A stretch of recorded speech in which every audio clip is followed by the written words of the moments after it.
বেশি। সেদিন হয়তো এত মুক্তি মৌলানা ছিল না, তারপরেও সেদিন আমাদের অন্তরে আল্লাহর ভয় আর নবীর প্রেম এত অগাধ ছিল, আমাদের মোকাবেলায় দাঁড়াবার পর্যন্ত কেউ সাহস দেখায়নি। আর আজকে আমার কোরআনের কেউ সূরা তাওবার 5 নম্বর আয়াতকে কেউ ভুল বলছে, কেউ বলছে হিংসা ছড়াচ্ছে, কেউ বলছে কোরআন, কেউ বলছে ইসলামে নাকি রেপ করা খারাপ কাজ নয়, কেউ বলছে মাদ্রাসায় নাকি জঙ্গি ট্রেনিং হয়। এটা বলতে বলতে আবার কেউ বলছে কোরআন শেষ হয়ে যাবে, আমার উন্নতি শেষ হবে না।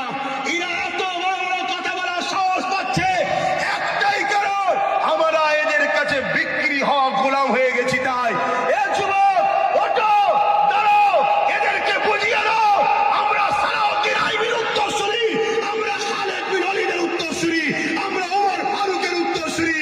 আমরা সংখ্যা কম হতে পারে, কিন্তু মনে রেখে দিও আমাদের ভেতরে যে ঈমানের পাওয়ার আছে, এই পাওয়ারের কাছে দুনিয়া বারবার প্রমাণ হয়েছে, আমাদের কাছে মাথা নত করতে বাধ্য হয়েছে।